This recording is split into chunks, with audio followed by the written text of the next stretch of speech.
This is Nithya Ramachandra from the NR Hour Sports Show. This is episode 949. We are live on iHeartRadio, Spreaker, Spotify, Anchor, all podcast platforms. Everyone, please tune in. This is really going to be awesome. I'm joined by a really special guest. His name is Tyrone Poole. He's a former NFL cornerback. He went to college for Fort Valley State. He won 2 Super Bowls with the New England Patriots. He also played with the Panthers, Colts, Broncos, Raiders, Texas Broncos again, and the Titans. And not only he's a football player, now he was a American Ninja Warrior participant. He's an author, speaker, motivational speaker, and he does some TV and radio for sports. Man, he does it all. So Tyrone, I just want to say thank you for joining the show. It's truly an honor to have you on and learn more about your story. And first of all, how are you and your family doing today? I'm doing well. We're doing well. Thank you for the opportunity to be on your show, and I hope your family is doing well also. Yeah, thank you. My family's doing awesome, and this is a great time of the year with Christmas coming up and New Year's Eve obviously coming up, New Year, and a lot of things to look forward to. And first of all, Tyrone, tell our fans. I want to start off with your childhood growing up. Obviously, you grew up in Georgia. So when did you get interested in the game of football, and who would you say that you looked up to as a role model? Actually, my neighborhood, I start with the city itself, but I'm going to elaborate on the high school. Our high school is the second winningest high school football program in the state of Georgia. There's Valdosta High School. They are number one. They've won more games out of all high schools in the state of Georgia. And then there's LaGrange, Georgia. Yeah. And what made LaGrange, Georgia so good was that everyone, basically the neighborhood, we all stayed around one another. Whether you were 5 years younger or 5 years older, we all played with one another, competed. We would play street football. We would play basketball against one another, softball, whatever it is. We would race, take our shoes off and race each other, But the neighborhood is what helped develop my athletic abilities. And I think I'm a firm believer that you are a product of your environment. And I do believe that you can change your life for the good or the bad, depending on your neighborhood. So in my case, my neighborhood helped produce me, and we helped produce each other. There are a lot of guys that went on to play professionally, baseball, football, that came from LaGrange High School. Like I said, you don't become the number 2 winningest high school program without having talent. Yeah. And as far as influential, of course, your family, you start there. That's the foundation. All your support system is right there with your family, your mother, your father. And I even go to the point to say, even if your mother and father are not there, for those kids that grew up in single family homes, they still would nourish real good.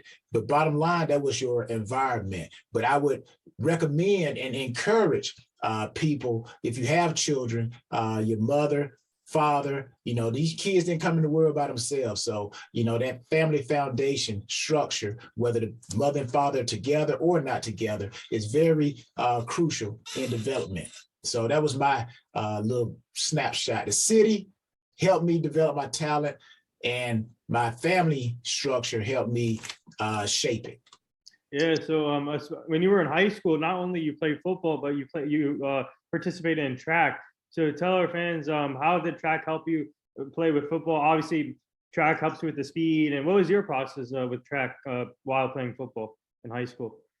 Well, as you alluded to early in the beginning of the show, I played with a lot of teams, but I like to say I started for a lot of teams, because all those teams that you named, I started for. So, people don't bring you in unless you can help them win championship. That's the first thing that people look at when they go to sign, talk about professional football or professional sports or a corporation. People don't hire you and give you money unless they feel like you can help them. So I like to say I started for, those teams, which I did. I did run track, but I played multiple sports. And the only reason why I did football and track was that other sports that I could play, they would run simultaneously together. So track was a spring sport. Baseball is a spring sport.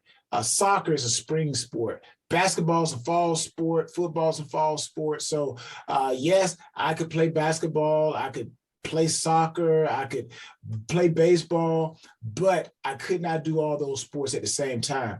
So what it boiled down to was basically it's like the ham and the burger, right. The peanut butter and the jelly. Yeah. It's like you got to pick. I believe you got to pick sports that you participate in that actually help one another. And football is all about speed, quickness, acceleration. Track and field helps to fund football. So it helps with speed, like you alluded to. It helps with speed, acceleration. So I stuck with track and football. Yeah. So now moving forward from your high school career, and tell us about your college recruitment process. Obviously, you went to Fort Valley State. How many offers did you get outside of that college, and what made you decide to go to Fort Valley State? Well, actually, I'll answer your last question first. I got to Fort Valley State because I quit football in high school.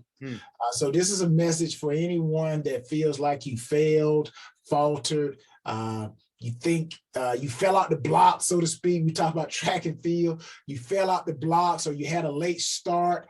You didn't get off correctly.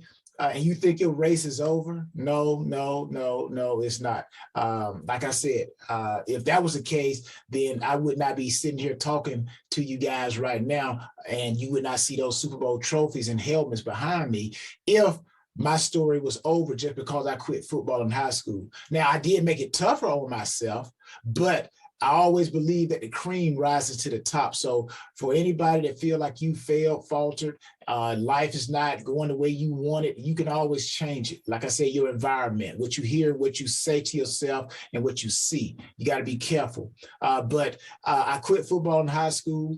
And when I quit, basically that was, back then, coaches could like really hide you, so to speak. And when I say hide you, back when I was coming along through high school, the only way a college could get in touch with you was through a recruitment letter. Right. So they would send a letter through the mail. It would go to the high school, and the high school would get it, and then they would give it to you. Well, if you quit and you're no longer around that job, then I'm pretty sure they're not going to give you that letter. So, so in my case, how I got to Fort Valley, there was a lady who was an alumnus of Fort Valley, and she was an instructor at LaGrange High School. She was a teacher, and she knew football, and her son played football for the same high school. So she knew talent. And of course, she's recruiting for her school, just like anybody. Yeah. You would recruit. There are people who go out and recruit for the Army, the Navy, the Marines, the Air Force. They recruit. So she was recruiting for Fort Valley State, trying to get the best talent. So she asked me, where was I going for college? I said, nowhere. I don't know. And she said, do you want to go to Fort Valley State? And all I heard was college, another opportunity to put the helmet on, the shoulder pads back on, lace them back up again, and go back out there and get another shot. And I tell people it could have very well been somebody from the University of Georgia. Somebody from Boston College. It could have been somebody from anywhere. It just so happens this lady, she was an alumnus of Fort Valley State, and that's where I ended up going. And like I tell people, it's not where you go. It's not where you go. It's what you do where you are. So I sang, I danced, I did everything that I knew my talent could do on that stage called Fort Valley State. And the NFL said, hey, we see you. We hear you. We want to bring you in. Wow. Yeah. So what made you quit football after high school? And obviously you had a great career, obviously winning 2 Super Bowls, but what was the reason why you quit football, but you came back, obviously? Some of the things that happen in our lives are so simple. Yeah. Sometimes they're just simple mistakes that we do that end up turning into a mountain. It's a molehill that turns into a mountain. And before I answer that, I'm gonna say most of the times when we make a mistake, it's a lack of information, we don't do our homework correctly. And in my situation, I did not alert the coach that I had to stay after, because they had like 6 periods, so to speak, in high school. And the 6th period is the last period. And the teacher made me stay after. So instead of me telling some of my teammates or asking the teacher, hey, can I just tell the coach that I'll be late and come back? I just sat there. So a lot of times when we make mistakes in our lives, it's because of a lack of knowledge. And if we had the proper knowledge and used it correctly, then we could have won a battle. But in that particular case, I did not use the proper knowledge. I did not use the proper understanding, and I lost that battle. So I stayed after, and I didn't tell the coach, and everybody's on the practice field, and I had to go rush to the locker room, put my gear on, and then run nonstop to the practice field. And when I get to the practice field, the team is already stretching. And I'm telling you, that's the worst feeling, is to walk into anywhere, and the session is already going. And then you walk in and everybody stop and start looking at you. I'm like, that is really like, kind of make you sweat a little bit, make your palms sweat. So anyways, the coach, and I'm a senior now, and the coach really got into me, which coaches can't do these days, but I appreciate my coach doing that. Coaches this day and age, this time and era, if they do something, say something wrong to a kid, even though they try to motivate the kid will go and tell their parents. Next thing you know, it's on the news that coach has lost his job. But in this case, I'm glad my coach got on me, because I didn't know at that time that I was a leader. Even though I was a senior, I was a leader. I was an influencer. So as an influencer, I can't be coming in late. I can't be doing things. Now, if I had told the coach, then we could have worked around it, and bam, it would have been handled. So again, simple things that if we don't do them correctly can turn into a hill, and that hill could be so high that we can't overcome it, that we end up making a permanent decision in a temporary situation. So that's how I ended up quitting football. Wow. Yeah, so now going to your Fort Valley State career, you had an awesome career there.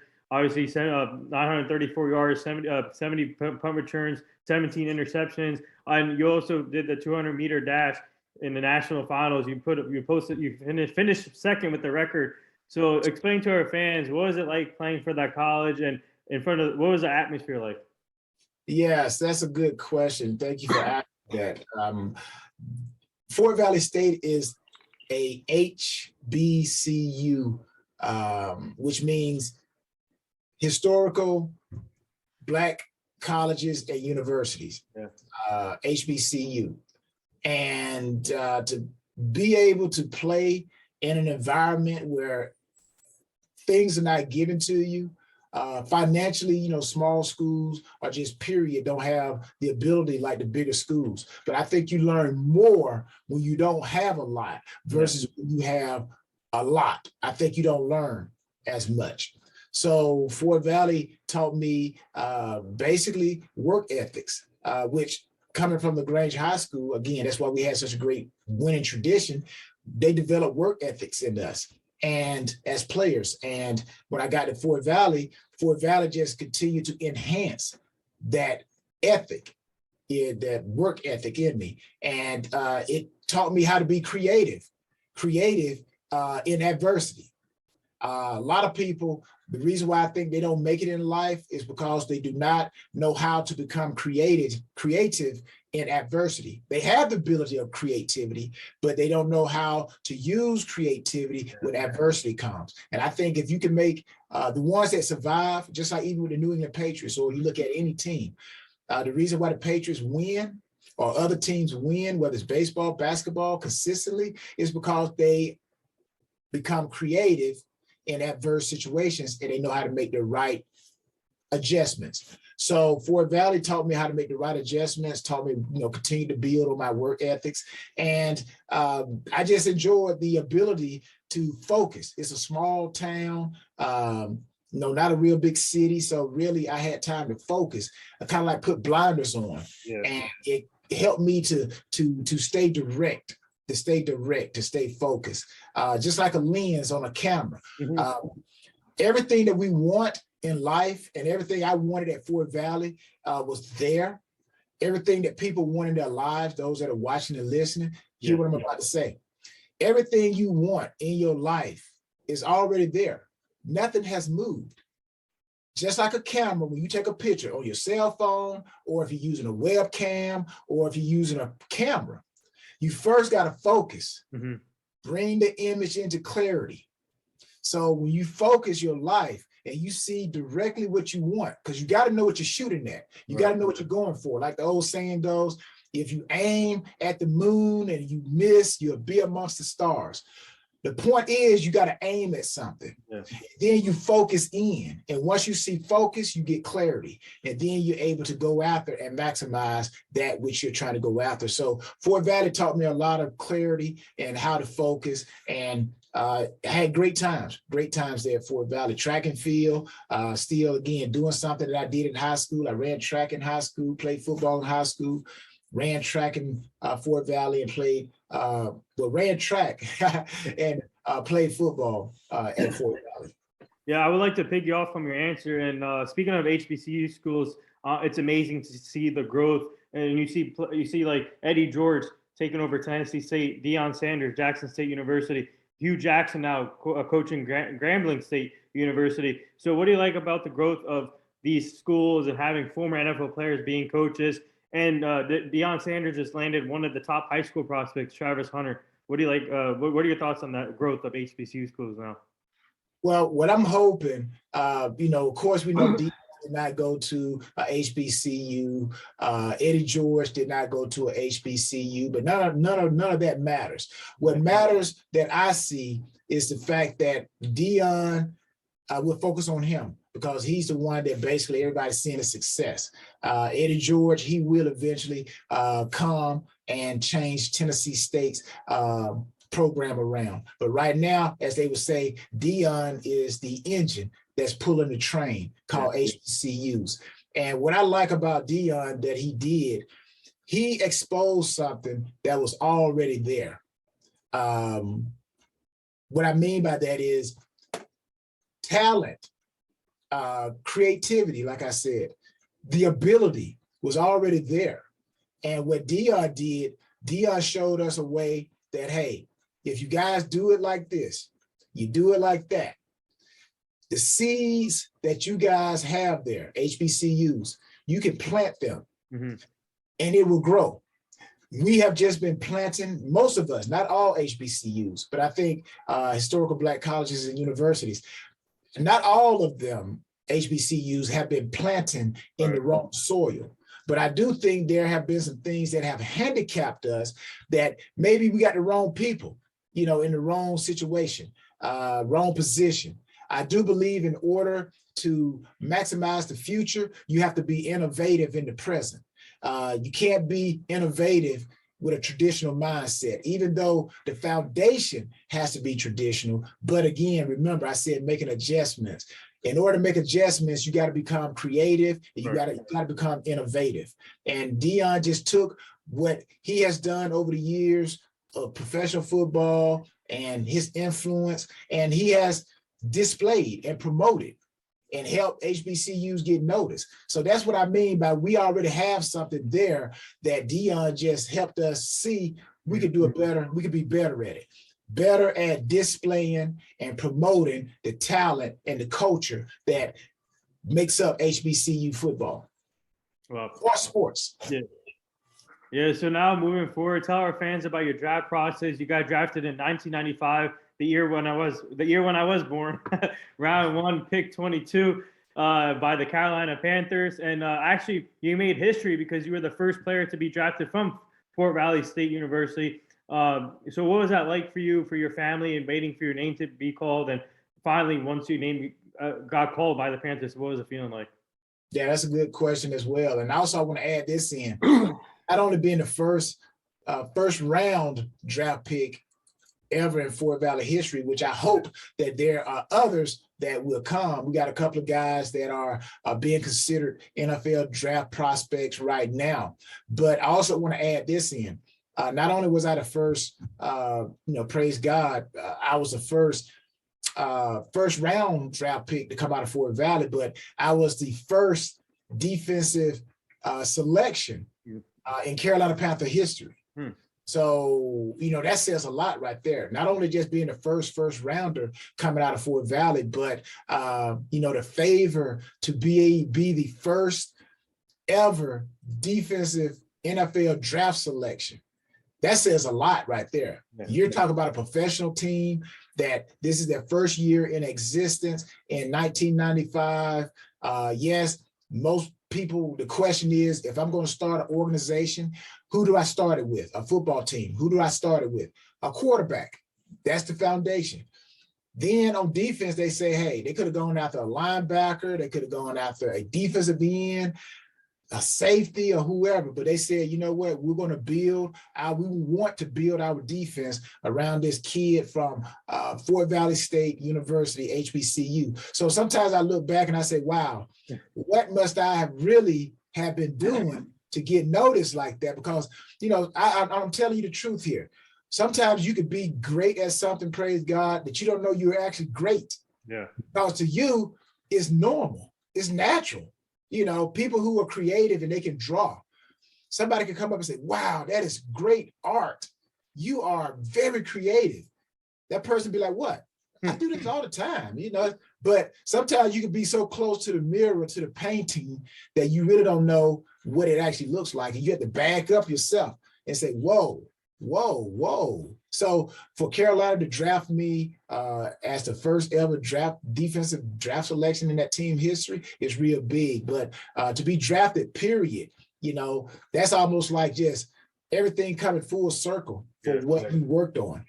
From growing up in LaGrange and playing in the neighborhoods to, seeing other guys go before me and seeing how successful they were. And now it's my turn. So I do believe if you put in the work, you're going to get the results, no matter what it is. If it's sports, whether it's corporate America, whatever you want to be, you can be it. You just got to put yourself in the right environment, and it's not going to be easy. Yes. I want to say that. It's not going to be easy. Whatever you choose, there are no shortcuts. I'm telling you, there's no shortcuts. Yes, you may get there using a shortcut, but the name of the game is stability, sustainability. And I was able to sustain a lot of success through college and in the pros. But no, it was a wonderful experience to be drafted. Yeah, so once you get drafted and you go to a rookie mini camp, training camp, and you see players like Kerry Collins, Tim McKyer. Your defense was great that year, and obviously a great team, great quarterback. So what was it like playing for Carolina for 2 years, and what was the experience like for you as a player? Yeah, well, that was a big experience. I'm telling you, just going from a small school, the student population at Fort Valley, even right now today, is probably just over 3,000. And I'm pretty sure when I was there, it was probably less than that. We're talking almost 30-something years ago, 20-something years ago, 20 plus. To go from a small school to the big platform of the NFL, a bigger city, bigger team, so to speak, bigger expectations. It was a real big deal, enormous, because I was a first round draft pick. And when you're a first round of anything, that means you are number one draft pick, first round. There's a lot of expectations that comes with that. And sometimes it can be overwhelming. And it was overwhelming my rookie year. Yeah. It was overwhelming to the point where really I wanted to leave the NFL. I wanted to say, hey, let's send me back, take me back. Let me go back to the rivers and lakes that I'm used to. But thank God I had people who knew my talent. And like I said, sometimes when you're close to the picture, you really can't see what you really possess. And Bill Polian and other players, continue to encourage me because I came in, like I said, a first rounder. I'm like playing nickel. Anybody who knows Rod Woodson, that name Rod Woodson.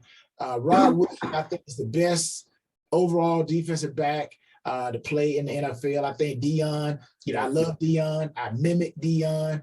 I think Deion is the best cover corner. I think Rod Woodson is the best overall corner. Now that could be debatable. It's not to say that Deion is not bad. It's not good. He's great. But I think Rod Woodson is great as well. And to come in and play that nickel position and then got to go to the outside and play corner, those are two different positions that require two different types of understanding. Yeah. And I'm coming from a place, HBCU school, where all we did was play man-to-man. We only played zone cover 3, which is similar to a man-to-man, where we had the game won. And we would just play off and just keep them from throwing the ball deep. But man-to-man is all I knew. And now I'm going to a situation bigger, better, faster. And now, it was just overwhelming. But thank God I had people in my corner, and my talent for maybe about 3 to 4 years, I played just off of my natural talent while I was trying to learn the game. And then maybe my 5th year, I kind of caught on to the game. That's why a lot of guys, if people notice, they could have great success in college. But then when they get to the pros, you're like, whoa, why did they not pan out? Because it goes beyond the physical now. It's the mental. Yeah. On the professional level, it's mental. I would say in college, it's probably 60-40, talent, mental. Yeah. When you get into the pros, it's 80-20. 80 mental, 20 physical, because everybody in the NFL or basketball or baseball, Major League Baseball, they are now considered professionals. They are the best of the best. So now it's, who can outsmart the other person? And that was my struggle. My struggle was learning the pro game, coming from a setting that really, I didn't play too much zone. But now I got to learn how to play zone. Yeah, so now I'm just curious for you, do you ever think you could have maybe stayed with one team throughout your career? Obviously, the NFL is a business. A lot of players move around. Obviously, you started for all the teams. But what did you experience as a player for each team? And, obviously, you experienced different cultures, players, teammates. But what did you learn as a player from moving from team to team throughout your career? Yeah. And I'll answer that little small question you asked. Not small, but a question you asked in the beginning. Yeah. I think I could have played for one team. It would have been kind of difficult because of the salary cap. It's almost kind of tough. Rarely do you see a player staying with a team his whole career. Even Patrick Mahomes. Patrick Mahomes not going to see all that $500 million contract. He's not.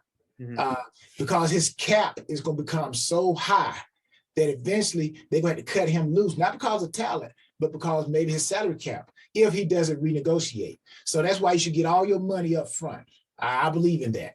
But I do think I could have played for one team. I could have played for the Carolina Panthers. I could have played for the Patriots, the Colts.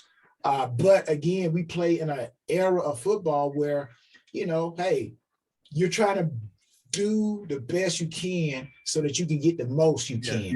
And whoever offers it, that's where you take your services. And but no, I learned a lot from Carolina, Dom Capers, 3 coaches that I always feel like I learned something from. Dom Capers, I think I learned from him how to dot the I's and cross the T's, because he was a guy that he believed, a coach that he believed gap integrity. If you got the A gap, stay in the A gap. If you got the B gap, stay in the B gap. Trust the other man beside you. Trust the other man on your left, the other man on your right.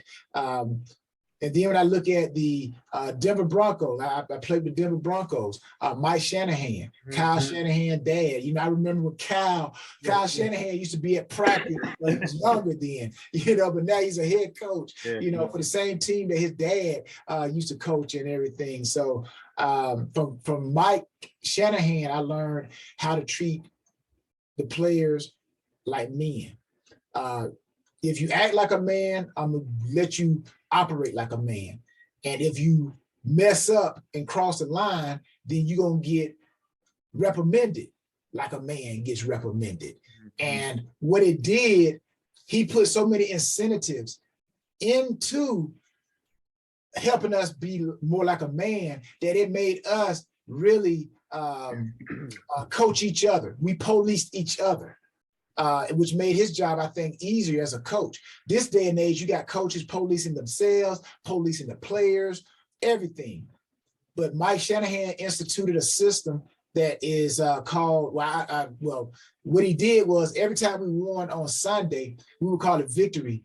The system was called Victory Monday. Victory Monday, that's what we call it. So if we won on Sunday, then we would get Monday off. Now, it's league-wide at the time, and it still may be in place now, that on Tuesdays, you get that day off. There's no practicing, nothing. There's a player's day off. So if we won on Sunday, that means we get Tuesday, we get Monday off, we get Tuesday off, and then you practice on Wednesday. Yeah. Now, depending on what time you played on Sunday, if you were on the East Coast and you played a 1 o'clock game and you won, I'm telling you, you will have guys sitting at their locker room, sitting in front of their locker with their towel or their equipment still on, with their, making reservations to catch a flight. Yeah. To get out of town, because they like, I don't want to burn no more time. So when free agents or when draftees came to that organization, the players told them what the identity of the team was. And if they saw somebody loafing, hey, you messing with my money, you messing with my vacation time, get your act together. Mm-hmm. So his system made other players police each other. From Bill Belichick, yeah, I learned how to make adjustments. Like I said earlier, life is about making adjustments. And those who don't make the right adjustments, you're not going to be very successful. So with him, I learned how to be adaptable, how to change. But at the end of the day, the name of the game is to win. But adjustments are a part of life. And I learned that from him through football. Wow. Yeah. So speaking of the Patriots, obviously you won 2 Super Bowls there. What was it like, before we get to the Super Bowl run, I want to ask you, what was it like playing for New England in Foxborough? And you got to play with Tom Brady, Deion Branch, Ty Law, Teddy Bruschi, Willie McGinnis. Man, that defense was loaded, and obviously your offense was loaded. So what was it like playing with that type of team? And obviously you just mentioned Bill Belichick. Yeah, that it was fun. It was fun. The Boston area, period, man. I'm like, Massachusetts, period, especially Boston. You got the Red Sox and the Bruins, and you got the Celtics, and the Patriots, and all the sports teams up there, the New England soccer team. So it's like that city is a real sports city, really sports state, I would say. Because you can't come into that city with another team's jersey on. Yeah, they're gonna run you up out of there. They're gonna make you take your jersey off. Not literally make you take your jersey off, like force you, but you're gonna see so many other like Boston's team jerseys there that you're gonna want to take. You're gonna be like, hold on, let me take my jersey off and take. You don't want to look like, okay, I don't belong. But I love Boston just for the simple fact of that. I think they have some of the greatest sports fans. There's one particular game in my mind that I think of in 2003. We're playing the Miami Dolphins, and we had already solidified the division and pretty much had wrapped up home field advantage. And it snowed that game. So you got Miami coming from the South Florida. They coming up to Boston, and they see that snow on the ground. And it had snowed before the game, and then it kind of like tapered off. But then it starts snowing again, like maybe the second quarter, third quarter. And what I remember the most is they always playing music, at the stadium. It gets you hype, that hype music. So there's one particular song that they played. It goes da da da da da da, hey da da da da da da da da. So what I remember during that game, and what I always take with me about how the Boston fans and the Patriots fans, they are really into their teams.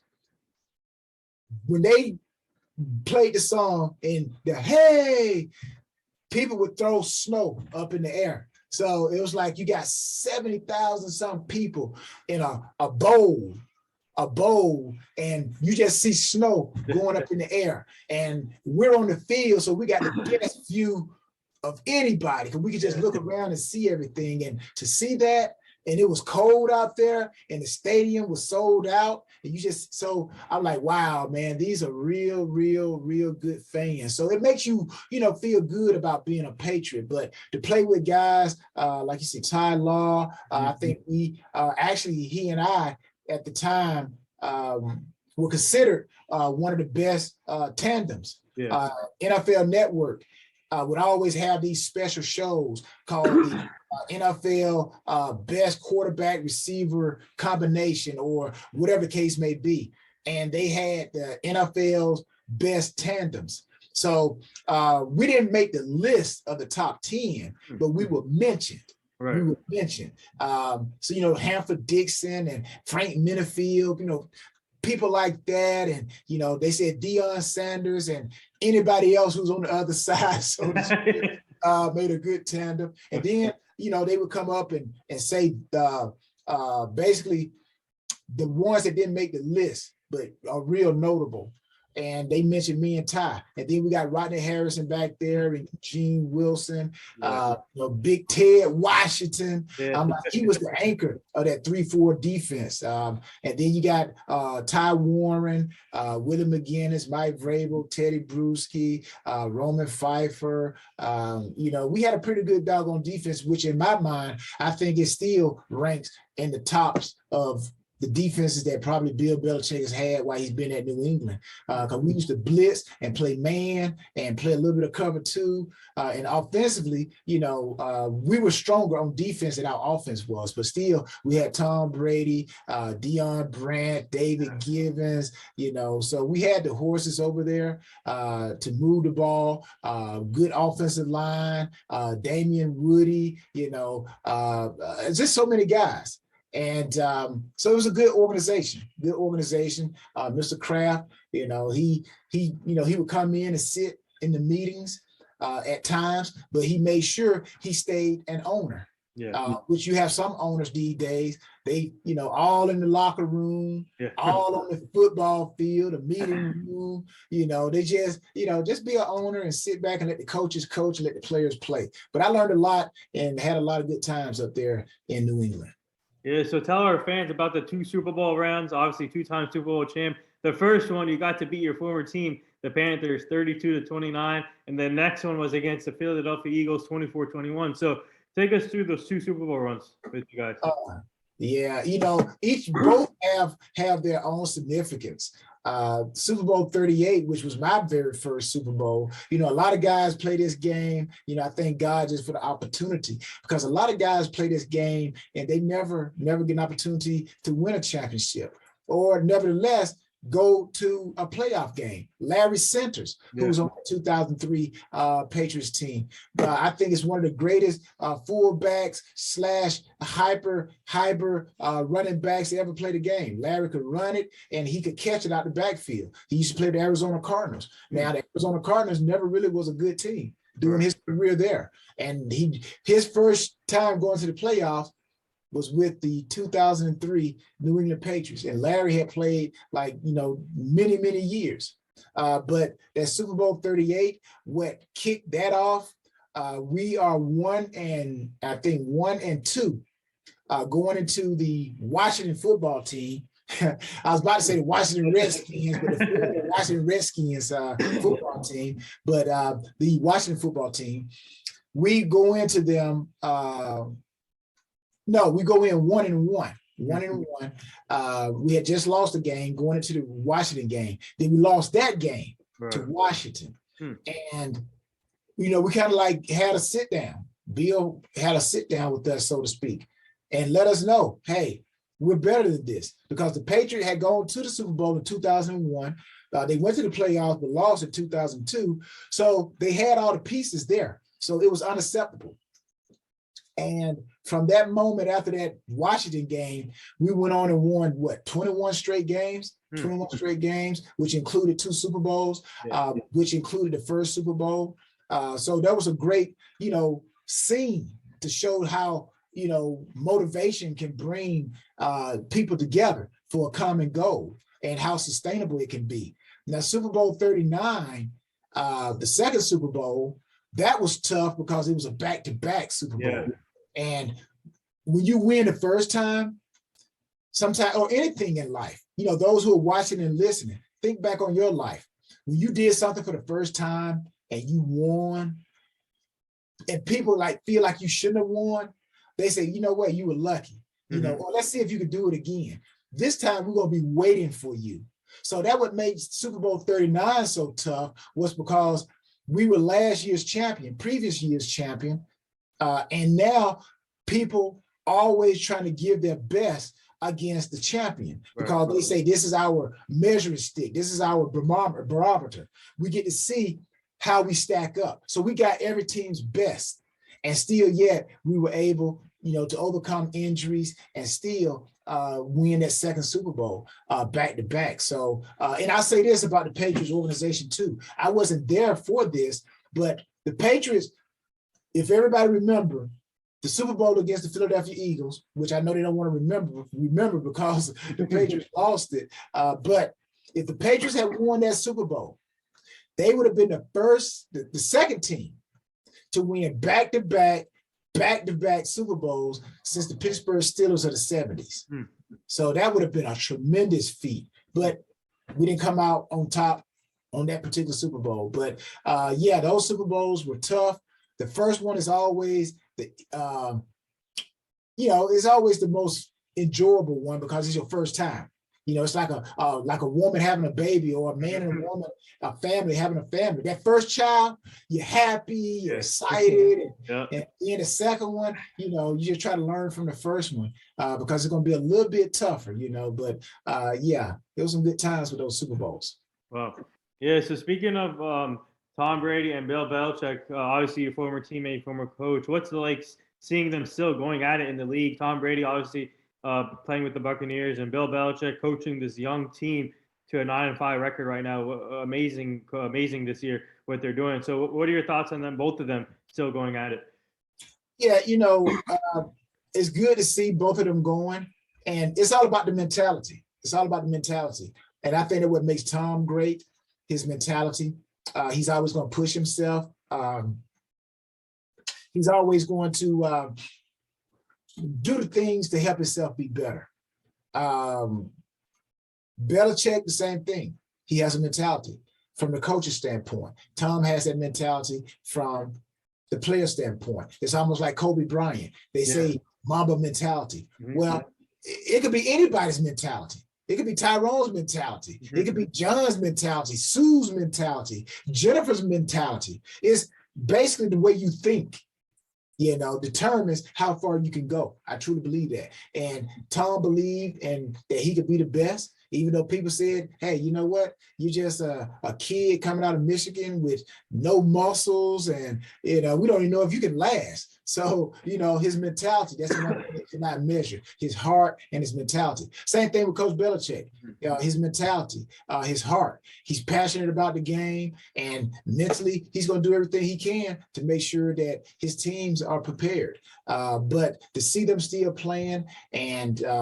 coaching, that's good for the game because it shows people that you can overcome and you can play as long or coach as long as you have the mentality and the patience to do it, barring anything tragic happening. Now, I will say this, I want to add this in. When they were talking about who created who, did Bill create Tom? Did Tom create Bill?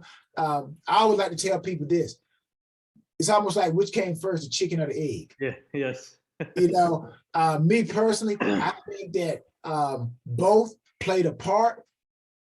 It's like the mother and the father. It's almost like children. People always want to come in and try to separate when there's problems in the family. They want kids to pick a side.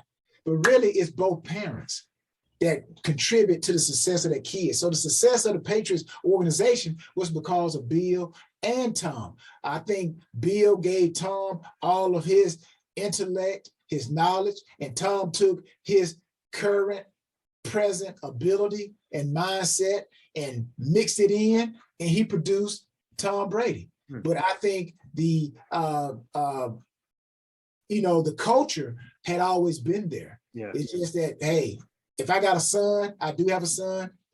If I give him all of what I have now, knowledge-wise, with his strength, his youthfulness, he's going to take what I gave him and he's going to become better. But me giving him information keeps him from being a failure like other people, and it puts him on a fast track to success. Mm-hmm. So both of them played a role in the Patriots organization, like the mother and the father. You can't separate them. They work together. Yeah, well said over there. And so the bigger question is, where do you keep your Super Bowl rings? I keep them locked up, but I keep them locked up here at the house. And, I don't wear them a lot. I only wear them in certain situations. If it's a tuxedo event or if it's around other players, you kind of got to show off, a little bit. Because like I said, there's a lot of guys that play this game that don't have an opportunity to wear that hardware. But those Super Bowl rings are gaudy, man. They are, and they've even got even bigger. They're even bigger, but to wear that thing is like, I can't even put my fingers together. So, just think about, like you said, Bill Belichick, Tom Brady. I'm like, they put them things on, their hands they can't even shake nobody's hand, without pinching their own skin. So got so many Super Bowl rings. But again, it's just so exciting. The game is so exciting. But yeah, that's good stuff. Good stuff. I'm hoping that Tom Brady wins multiple over 10 Super Bowls because so he can complete the hands. So I think he still has two to three more in him. I think the way he's been playing, it's amazing to see the way he's been playing this year too. But he better get it in quick. He better get it in quick. Like you asked me before, could I play with one team?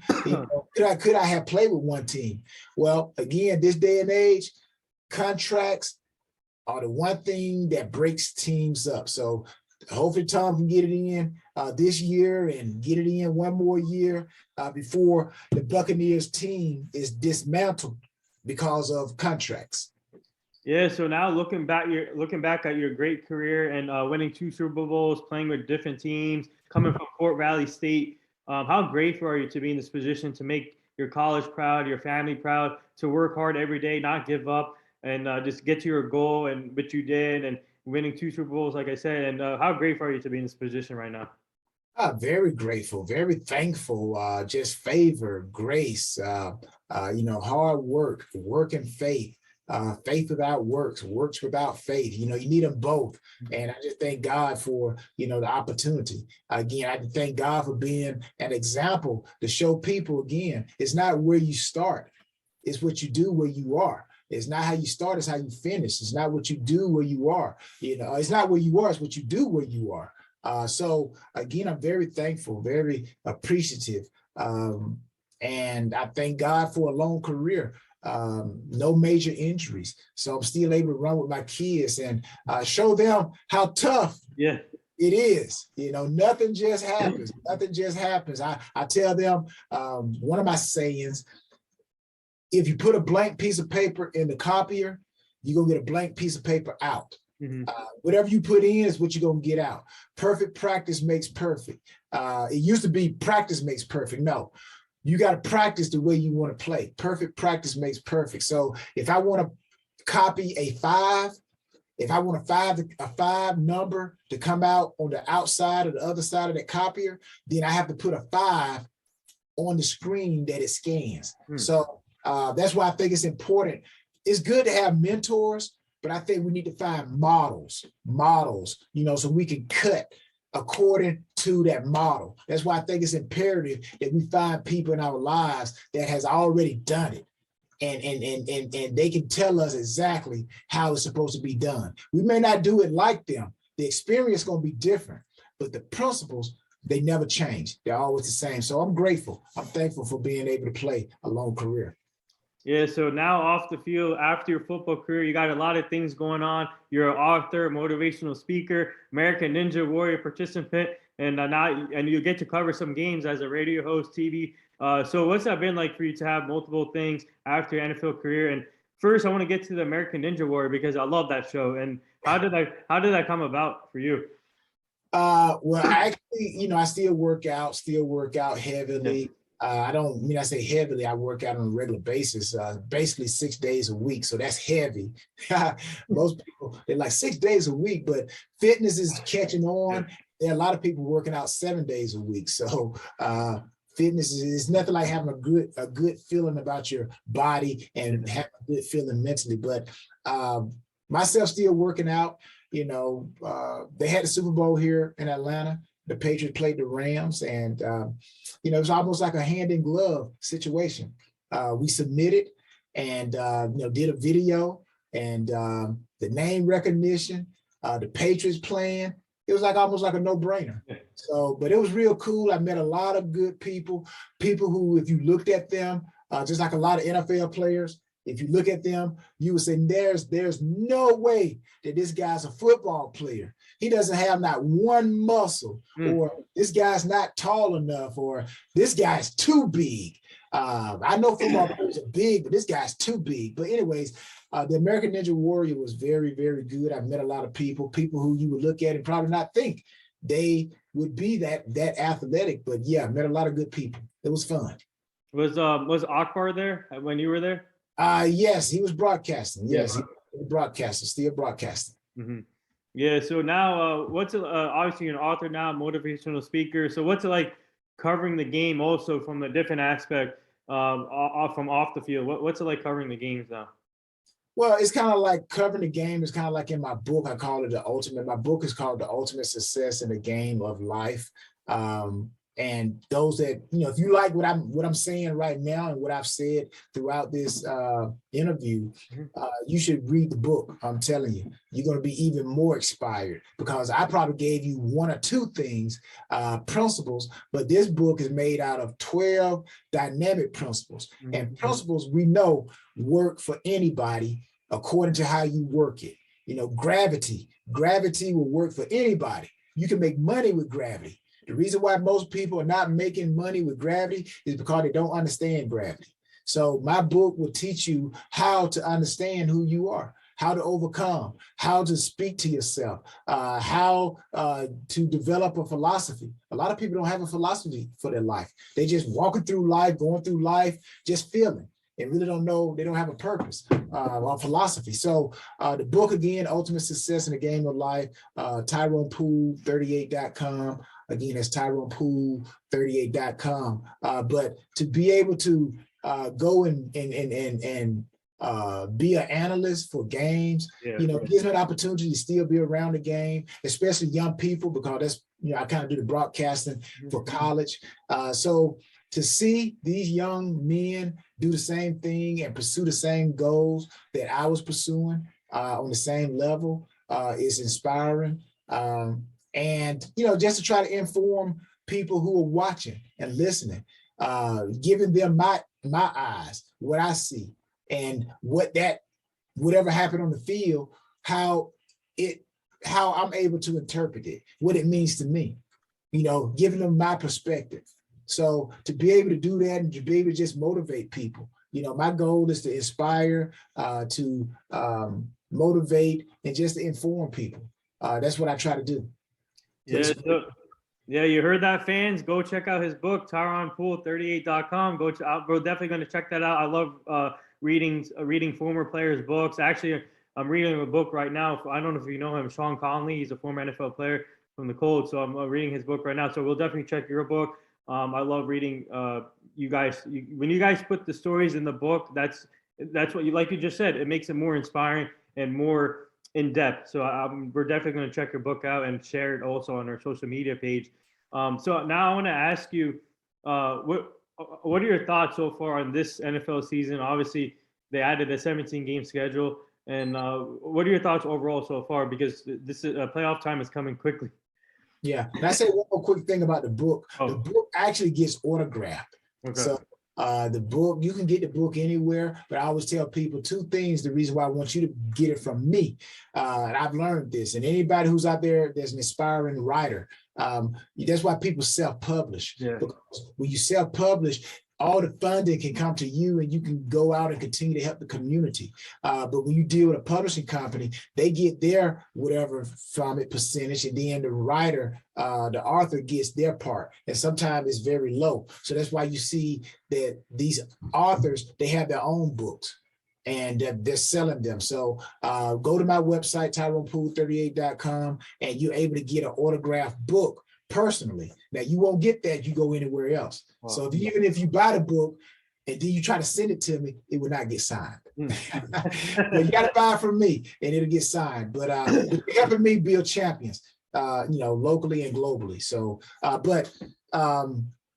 it's just, I guess, how should I put it? To just inspire people, I guess I'll leave it at that. Just inspire people. So I know you had a question again. What's your question? Yeah. What are your thoughts so far in the NFL season? So for this year? Yeah. Well, the 17 games, I like the 17 games, and the reason why I'm giving fans a little bit of insight here. Yeah. Preseason and playoffs. Jim Moore a little bit here. Playoffs. Yeah, but that's old Jim Moore. He used to coach the Saints, and he was my coach in the Indianapolis Colts. But playoffs. But anyways, the 17th game, I like it because really we don't get paid our regular salaries in preseason, nor do we get paid our regular salaries in the postseason. So again, I use Patrick Mahomes because he's making more money than probably any other player in the NFL. Patrick Mahomes is not going to get his playoff money is not going to be based off of his salary. Everybody gets the same amount of money doing preseason and regular season. So I'm sorry, playoff season, postseason, and preseason. So I'm kind of glad that they have instituted this 17th game because that gives guys one more week to get another paycheck based off of their salaries. So I like it. But the way the season is going now as a whole, I really don't see a clear-cut dominant team. I think anybody could beat anybody, like they say, any given Sunday. So it's going to be very interesting to see who ends up being in the Super Bowl because anybody could beat anybody. The Arizona Cardinals, everybody thought they were flying high, and then they get beat. Like, whoa, how they lose? The Patriots had a tough game against the Colts. Yeah. A few, plays here and there, they probably could have won the game. The block punt, the missed assignment on the big run. So a whole lot of things that, can contribute to a team losing. But I don't think there's a clear-cut team that is that dominant that you would say, like back in the day, you could say the Dallas Cowboys of the 90s, the 49ers, those teams you knew. It's going to be one of those two teams that are going to go to the Super Bowl. But not now, especially not the Cowboys of today. Sorry for all the Cowboy fans. I'm a Cowboy fan. You're a Cowboy fan. So I'm sorry, but the Cowboys are up and down. You don't know who you're going to get. They're kind of like Forrest Gump. Yeah. The Cowboys are like a box of chocolate. You don't know what you're going to get. Yeah. Actually, we're having a good year so far this year. Hopefully, fingers crossed, but hopefully something special about this. The defense is amazing this year. But speaking of Jim Mora, I had his son on the show, actually, Jim Mora Jr., and he's now the coach for UConn football. And it was an honor talking to him. And he talked about his father and Jim Mora. What a great guy to learn from, Jim Mora, great coach also. And you got to play underneath some great coaches in your career, which is amazing to see. But I want to ask you, if the right opportunity comes for you, would you consider being a coach for Fort Valley State or somewhere? Oh, most definitely. I feel like I am a teacher.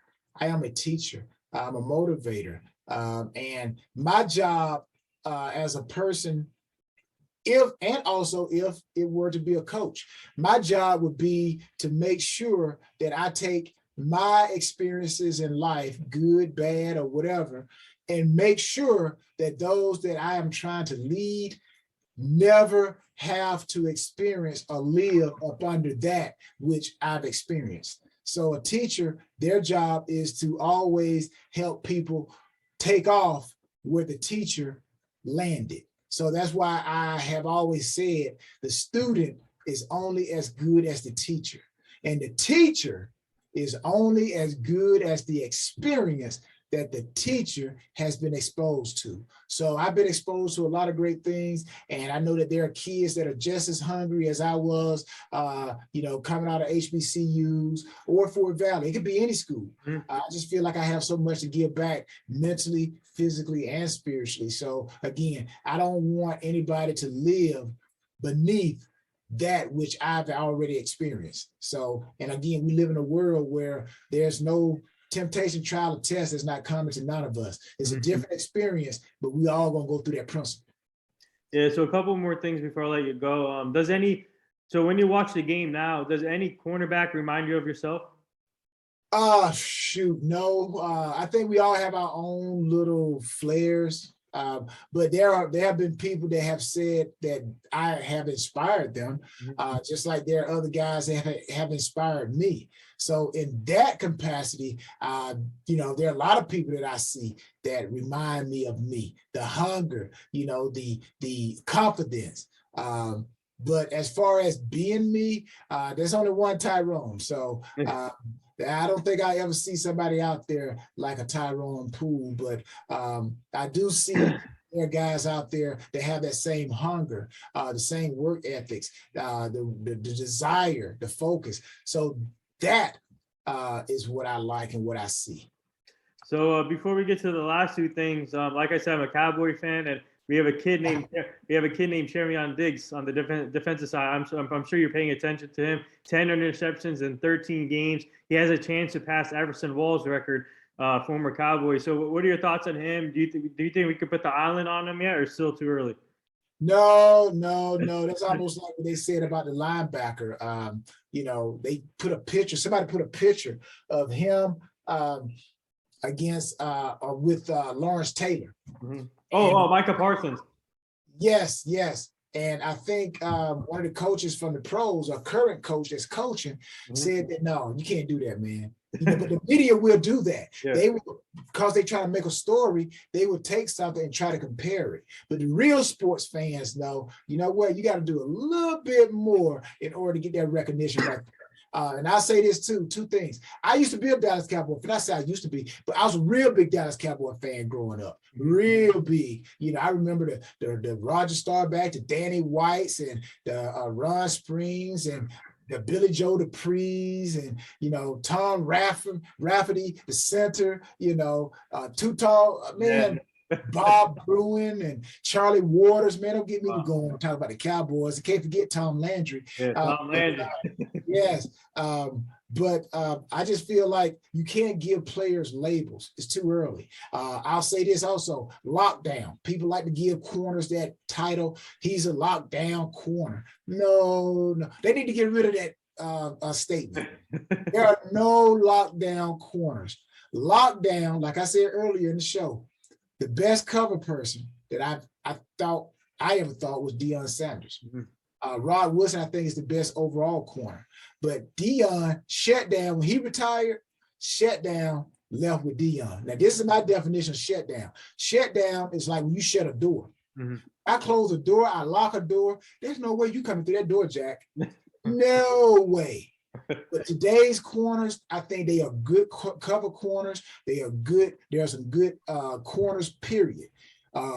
Great corners. But I don't think there are any more lockdown corners because the receivers are able to make catches. They're able to create touchdowns, So I just don't like that label, lockdown. That retired with Deion Sanders. But there are good corners, great cover corners out there today.